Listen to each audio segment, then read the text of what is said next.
नमस्कार, आप सभी लोगों का द ट्रांसपोर्टर ऑफिशियल में हार्दिक स्वागत है। मैं श्री अजय आज आपको बताऊंगा जापान देश के बारे में। जापान दुनिया का सबसे तीव्र गति से बढ़ने वाला इकोनॉमी और एक विकसित देश है, जिसका इतिहास भी उतना रोचक है जो हमें जानना चाहिए। जापान का इतिहास बहुत ही पुराना है। इसे जापानी भाषा में निहोन या निप्पोन कहा जाता था, जिसका मतलब होता है सूरज का उदय। प्राचीन काल में जापान कई छोटे छोटे राज्यों और जनजातियों का अस्तित्व था। सबसे पहले ज्ञात है कि जो सभ्यता जेमोन सभ्यता थी, जो लगभग 14,000 ईसा पूर्व से 3,000 ईसा पूर्व तक मौजूद रही है। इसके बाद यायोई काल आया, जो लगभग 300 ईसा पूर्व से 300 ईस्वी तक चला। इस काल में कृषि, धातुकर्म में महत्वपूर्ण प्रगति हुई और जापान ने अपने प्रगति में एक नया अध्याय लिखना शुरू किया। जहां पर 6वीं सदी में बौद्ध धर्म के आगमन के साथ साथ जापान की संस्कृति और समाज में एक महत्वपूर्ण बदलाव आया। 7वीं सदी में शोटोकु ताइसी के नेतृत्व में बौद्ध धर्म को राज्य के धर्म के रूप में अपनाया गया और जापान की राजनीतिक और सांस्कृतिक धरोहर को संजोकर इसे आगे बढ़ाया गया। 8वीं सदी में नारा काल और हेयान काल के दौरान में जापान में पहली बार अस्थायी साम्राज्य स्थापित हुआ। हेयान काल में जापानी साहित्य, कला, संस्कृति का एक स्वर्ण काल और स्वर्ण दौर चल रहा था। इस काल में टैनी, जो लघु आज्ञा पत्र कहा गया, जैसे ग्रंथों की रचना और मोनोगटारी, जो एक कहानी है, की शैली का विकसित हुआ। अब थोड़ा नजर डालते हैं मध्यकालीन जापान के दौर पे। 12वीं सदी में जापान ने सामंती व्यवस्था स्थापित हुई, जिसमें कमाकुरा शोगुनात और मुरामाची शोगुनात ने सम्राट के अधीन शासक के रूप में देश में साम्राज्य स्थापित किया। इस काल में जापान में लड़ाई और संघर्ष का दौर रहा, विशेषकर सांगो के युद्ध के दौरान। 16वीं सदी में जापान ने यूरोपीय संपर्क बढ़ाया। जब पुर्तगीज और डच व्यापारी जापान आए, इस समय टोयोटोमी हिदेयोशी और टोयोटोमी तोकुगावा जैसे शासकों ने एकता और समृद्धि की दिशा में कदम बढ़ाया। अब शुरुआत होती है 17वीं सदी में, जब दौर आता है एक मॉडर्न जापान का। 17वीं सदी में टोकुगावा शोगुनात ने सत्ता संभाली और एडो काल की शुरुआत हुई। इस काल में जापान ने एक संलग्नता नीति अपनाई और विदेशी संपर्कों को सीमित किया।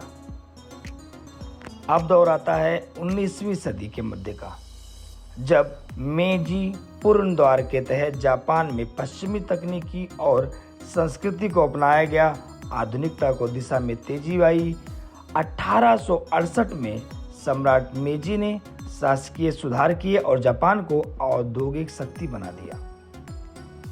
20वीं सदी में जापान ने एक शक्ति के रूप में उभरते हुए पहले विश्व युद्ध और द्वितीय विश्व युद्ध में महत्वपूर्ण भूमिका निभाई और द्वितीय विश्व युद्ध के बाद जापान ने लोकतांत्रिक सरकार की स्थापना हुई और आर्थिक विकास की दिशा में तेजी से बढ़ा। जापान की अर्थव्यवस्था दुनिया की सबसे बड़ी अर्थव्यवस्थाओं में से एक है। यह एक उन्नत प्रौद्योगिकी, ऑटोमोबाइल, इलेक्ट्रॉनिक और अन्य उद्योगों के लिए सबसे ज़्यादा मशहूर है। जापान ने साथ साथ में अपने देश में खेल को भी बहुत ज़्यादा बढ़ावा दिया है। जापान की समृद्धि संस्कृति, अद्वितीय परंपराओं और विश्व प्रसिद्ध पर्यटन स्थल भी स्थित है। जापान की वर्तमान सरकार एक संवैधानिक साम्राज्य है, जहां शासक यानी सम्राट को सांस्कृतिक और पारंपरिक भूमिका निभाने का अधिकार है, लेकिन राजनीतिक सत्ता प्रधानमंत्री और सांसदों के हाथ में है। जापान वैश्विक स्तर पर शांति और सहयोग के प्रति अपनी प्रतिबद्धता दिखाता है और अंतर्राष्ट्रीय मंच पर एक महत्वपूर्ण भूमिका निभाता है। जापान के साथ गत दशकों में और सदियों में बहुत सारी घटनाएं हुई हैं, जहां पर मैं आपको द्वितीय विश्व युद्ध के बारे में नहीं बताऊंगा, वीडियो काफ़ी लंबी हो जाएगी। जहाँ पर हिरोशिमा और नागासाकी में किस तरीके से बम गिराया गया था, किसी अन्य वीडियो में आपको बताऊंगा। आज मैं आपको बताने जा रहा हूँ आधुनिक जापान के बारे में। तो सबसे पहले हम जानते हैं जापानी भोजन, संस्कृति और इनकी भाषा के बारे में। जापानी भोजन और उनकी संस्कृति अपने आप में विशेष है। ये दुनिया भर में अपनी अद्वितीय स्वाद के लिए जानी जाती हैं। जापानी भोजन में विविधताएं होती हैं, जिसमें नूडल्स, ओडोग और सोबा आता है, चावल, मछली, मांस, सब्जियां और समुद्री भोजन शामिल है। इसमें विशेष साशिमी यानी कच्ची मछली जो खाई जाती है, और रामेन जो जापान के मुख्य भाग है। अगर इनके पारंपरिक भोजन की बात करें तो कायसेकी जापान की एक पारंपरिक बहुस्वरूप भोजन है, जिसमें कई कोर्स होते हैं। ये आमतौर पर विशेष अवसरों पर परोसा जाता है, जैसे कोई समारोह हो या कोई कार्यक्रम। जापानी भोजन में अक्सर तले और मौसमी सामग्री का उपयोग किया जाता है। भोजन में कम वसा यानी लो फैट, उच्च फाइबर और संतुलन पोषण के लिए सोया सॉस, मिजो यानी फर्मेंटेड सोया सॉस पेस्ट जो होती है, और कई प्रकार की सब्जियां शामिल होती है। जापान औद्योगिकी के क्षेत्र में वैश्विक स्तर पर एक प्रमुख शक्ति के रूप में माना जाता है। इसका योगदान विभिन्न तकनीकी क्षेत्रों में महत्वपूर्ण है और यह देश दुनिया का सबसे उन्नत तकनीकी देशों में एक माना जाता है।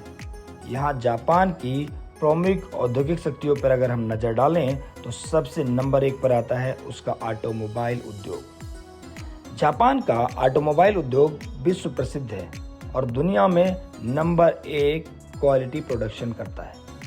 यहाँ की कंपनियां जैसे टोयोटा, होंडा, निसान और सुजुकी जैसे विशेष कंपनियां हैं जो पूरे दुनिया के ऑटोमोबाइल इंडस्ट्री में अपना वर्चस्व रखती हैं। ऑटोमोबाइल निर्माता दुनिया भर के अपने इनोवेटिव और विश्वसनीय वाहनों के लिए जापान की तरफ रुख करते हैं। जापानी कंपनियां आज के दौर में इलेक्ट्रॉनिक वाहनें, हाइब्रिड और नई आर्टिफिशियल इंटेलिजेंस तकनीकी का इस्तेमाल करके स्वायत्त ड्राइविंग वाले वाहनों का निर्माण कर रहे हैं। सिर्फ ऑटोमोबाइल इंडस्ट्री ही नहीं, इलेक्ट्रॉनिक और एंटरटेनमेंट में भी इनका कोई मोल नहीं है। जापान में इलेक्ट्रॉनिक्स के क्षेत्र में अग्रणी कंपनियां जैसे सोनी, पैनासोनिक और शाप भी शामिल हैं। सोनी का गॉड, टीवी, कैमरा और गेमिंग कंसोल जैसे उत्पादन वैश्विक बाजार में सबसे ज्यादा लोकप्रिय हैं। जापान में औद्योगिक रोबोट्स के विकास में महत्वपूर्ण योगदान दिया है, जो मैन्युफैक्चरिंग और निर्माता प्रक्रियाओं को स्वचालित करते हैं। इसके अलावा जापानी शोधकर्ता और कंपनियां सेवा रोबोट्स और व्यक्तिगत सहायक रोबोट्स के विकास में भी सक्रिय हैं। आज के दौर में आप देखते हैं रेस्टोरेंट्स में किसी भी तरह की सेवाएं प्रदान की जा रही हैं, ऑटोमेटेड मशीन है। ये रोबोटिक्स और ये नई टेक्नोलॉजी जापान की देन है। जापान आज 20 वर्ष आगे चल रहा है। जो आधुनिक शोधकर्ता हैं, जो रिसर्चर और वैज्ञानिक कहते हैं, उनका मानना है कि आज का दौर का जो जापान है वो 20 साल आगे चल रहा है। जापान की बुलेट ट्रेन शिंकानसेन विश्व की प्रसिद्ध बुलेट ट्रेन है और सबसे ज़्यादा उच्च गति की ट्रेन सेवाओं के लिए जाना जाता है। शिंकानसेन ने ट्रांसपोर्ट के क्षेत्र में एक नई क्रांति ला दी है और जापान को इस तकनीकी की अग्रणी रूप में स्थापित किया है।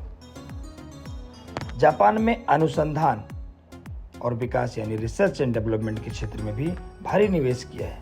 यह देश विज्ञान और प्रौद्योगिकी के कई नई खोजों के लिए जाना जाता है। जापानी विश्वविद्यालय और अनुसंधान अत्याधुनिक अनुसंधान तकनीकी के लिए विकास में योगदान देते हैं, विशेषकर सेमीकंडक्टर, बायोटेक्नोलॉजी और सामग्री विज्ञान के क्षेत्रों में अग्रसर रूप से अपने देश की इकोनॉमी का कुछ हिस्सा अनुसंधान और विकास में व्यय करते हैं। जापान का हाईटेक इंफ्रास्ट्रक्चर जापान को एक विशेष देश बनाता है। जापान में तकनीकी इंफ्रास्ट्रक्चर आधुनिक है। 5G नेटवर्क की तकनीकी, स्मार्ट सिटी परियोजनाएं और अत्याधुनिक डिजिटल प्रौद्योगिकी के क्षेत्र में जापान महत्वपूर्ण प्रगति की है। जापान का स्मार्ट ट्रांसपोर्टेशन और स्मार्ट ग्रिड प्रणाली इसे तकनीकी दृष्टिकोण से काफ़ी उन्नत देश बनाता है। अगर बात करें आज के दौर की आर्टिफिशियल इंटेलिजेंस की यानी कृत्रिम बुद्धिमत्ता की, तो मशीन लर्निंग के क्षेत्र में जापान ने महत्वपूर्ण प्रगति की है। जापानी कंपनियां और आर्टिफिशियल इंटेलिजेंस रिसर्चर ने अपने देश को एक अग्रणी देश बनाया है, जैसे प्राकृतिक भाषा प्रसंस्करण और छवि मान्यता में अग्रणी बनाया है। यही बात नहीं, सिर्फ तकनीकी के क्षेत्र में नहीं, अगर हम स्वास्थ्य के क्षेत्र में भी देखें तो स्वास्थ्य के क्षेत्र में जापान ने एक महत्वपूर्ण उपलब्धि हासिल की है। स्वास्थ्य प्रौद्योगिकी के क्षेत्र में भी जापान का योगदान महत्वपूर्ण है। यहाँ पर विकसित चिकित्सा उपकरण, रोबोटिक सर्जरी और बायो इंजीनियरिंग के क्षेत्र में भी उन्नत अनुसंधान और नवाचार हो रहे हैं। यानी कि दुनिया भर में सबसे ज़्यादा टेक्नोलॉजी और रोबोटिक इंजीनियरिंग का अगर इस्तेमाल स्वास्थ्य के क्षेत्र में किया जा रहा है तो वो जापान में किया जा रहा है। अन्य देश भी इसका अनुसरण कर रहे हैं। अगर हम कुल मिला के जापान के बारे में आपसे बताएं तो जापान की प्रौद्योगिकी क्षेत्र में उपलब्धियां और इंजीनियरिंग और रिसर्च की दिशा में निरंतर प्रगति हो रही है। यह देश तकनीकी क्षेत्र में एक महत्वपूर्ण देश है, साथ में विज्ञान और खेल के क्षेत्र में भविष्य में एक अग्रणी रूप अपने आप को दिखाने का प्रयास करेगा।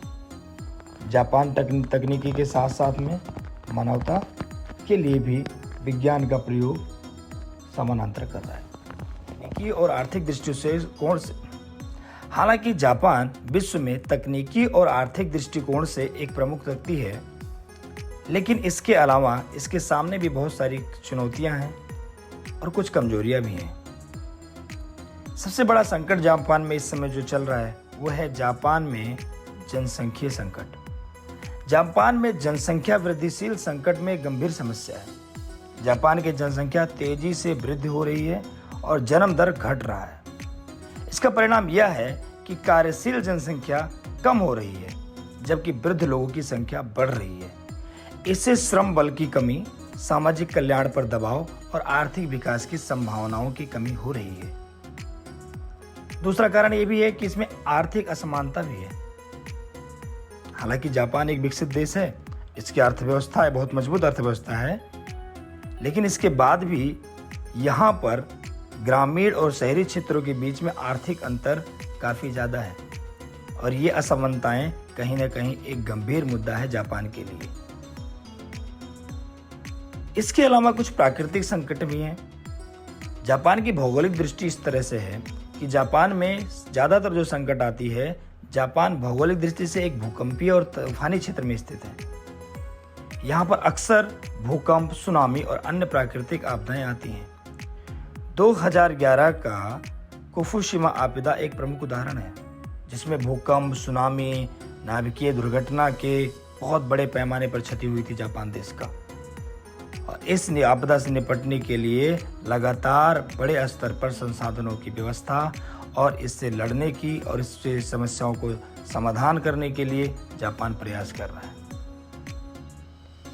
जापान ऊर्जा पर बहुत ज़्यादा निर्भर है, एनर्जी पर। जापान ऊर्जा संसाधनों के लिए अत्यधिक आयात पर निर्भर है। फुकुशिमा दुर्घटना के बाद में परमाणु ऊर्जा पर निर्भरता थोड़ी कम हुई है, लेकिन इसके स्थान पर जीवाश्म ईंधन का आयात बढ़ गया है। यह ऊर्जा की सुरक्षा और अस्थिरता पे प्रभावित करता है और उच्च ऊर्जा लागत का एक महत्वपूर्ण कारण भी है। जो एक आखिरी विशेष बात है वो है यहाँ की सैन्य और सुरक्षा नीति। जापान की सैन्य नीति और सुरक्षा प्रथाएं हैं संवैधानिक प्रक्रियाओं के प्रतिबंध में है, जिसमें उनकी सैन्य ताकत सीमित रखती है। ये यूनाइटेड नेशन जेनेवा कन्वेंशन में और द्वितीय विश्व युद्ध के बाद में बहुत सारे सैंक्शन जापान पे लगाए गए थे, उसमें से एक ये भी है। जापान की रक्षा ताकत को सीमित किया गया है और जापान की रक्षा क्षमता और अंतर्राष्ट्रीय सुरक्षा चुनौतियों को सामना करने की क्षमता पर हमेशा सवाल उठते हैं। इसके साथ क्षेत्रीय सुरक्षा मुद्दों पर पड़ोसी देशों के साथ विवाद भी सुरक्षा संबंधी चिंता का विषय रहता है। जापान की भाषा और संस्कृति संकीर्णता की एक चुनौती है। जापान में विदेशी भाषाओं और संस्कृति के प्रति सीमित ज्ञान को स्वीकार्यता हो रही है, जो अंतर्राष्ट्रीय व्यापार और वैश्विक संवाद को प्रभावित कर सकती है। जापान की सारी स्थितियां देखने के बाद में जापान आज भी मजबूती से पूरे विश्व पटल पे खड़ा हुआ है। जापान की कमजोरियां और चुनौतियां उसकी समृद्धि और विकास की दिशा में बाधाएं तो पैदा कर सकती हैं, लेकिन इसके बावजूद जापान अपनी इन कमजोरियों को दूर करने और वैश्विक मंच पर अपनी स्थिति बनाए रखने में निरंतर प्रयासरत है। तो आपको कैसा लगा हमारा जापान का ये सीरीज? आप अपनी राय हमारे कमेंट बॉक्स में जरूर लिखें और अपना सुझाव दें, ताकि हम भविष्य में एक नया आपको कंटेंट प्रदान कर सकें। तब तक के लिए नमस्कार। इंतजार करें अगले सीरीज के लिए। जय हिंद, जय भारत।